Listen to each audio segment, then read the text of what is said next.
नमस्कार मित्रांनो, elite wealth मध्ये आपलं स्वागत आहे. मित्रांनो, आजची जी निफ्टीची क्लोजिंग आहे ती 25,400 टीव्ही झालेली आहे. तर उद्यासाठी निफ्टीच्या काय लेवल महत्त्वाचे आहेत मित्रांनो ते आपण पाहूयात आणि काही न्यूज पण आहेत आपल्याकडे. ओके, तर आपण बोललो होतो की 25,300 ही खूप महत्त्वाची लेवल आहे. ज्यावेळेस 25,300च्या वरती मार्केट ज्यावेळेस सस्टेन होईल त्यावेळेस मार्केटमध्ये मला एक अपट्रेंड पाहायला मिळणार आहे. बरोबर, तर मित्रांनो हीच सपोर्ट म्हणून काम करणार आहे.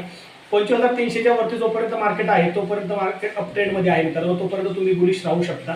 ओके, वरच्या साईडला जे आपलं लाईफ टाईम आहे तिथपर्यंत आपल्याला चान्सेस आहेत मार्केटचे. तर न्यूज काय आहेत महत्त्वाचे 2-3 न्यूज तुम्हाला सांगतो मित्रांनो. अदानी जे आहे त्या सेबीकडे त्यांना क्लीन चिट भेटलेली आहे आज. त्यासाठी काही अदानीच्या स्टॉकवरती तुम्ही उद्या फोकस करू शकता. त्याचबरोबर मित्रांनो, आपण जर पाहिलं तर US मार्केट जे आहे ते 25 BPS पॉईंटनी जो आहे तो रेट कट झालेला आहे. अगदी तुम्ही जर पाहिलं असेल तर 3 वर्षानंतर हा रेट कट तुम्हाला पाहायला मिळाला आहे. त्यामुळे देखील आपल्या जे इंडियन मार्केट आहे त्याच्यावरती 8 दिवस झाला आपण गॅप अप होत होतो. त्याचं एक छोटंसं रिझन 14 आपण त्याला पकडू शकतो. कारण की एवढ्या मोठ्या देशाची इकॉनॉमीमध्ये कुठेतरी रेट कट होतोय. त्याच्यामुळे काहीतरी इकॉनॉमीमध्ये चांगले चेंजेस पाहायला मिळू शकतात किंवा काही निगेटिव्ह चेंजेस देखील येऊ शकतात. त्याचा दोन्ही साईडनी इम्पॅक्ट आपण पाहणार आहोत पुढच्या व्हिडिओमध्ये. ओके, थँक्यू मित्रांनो.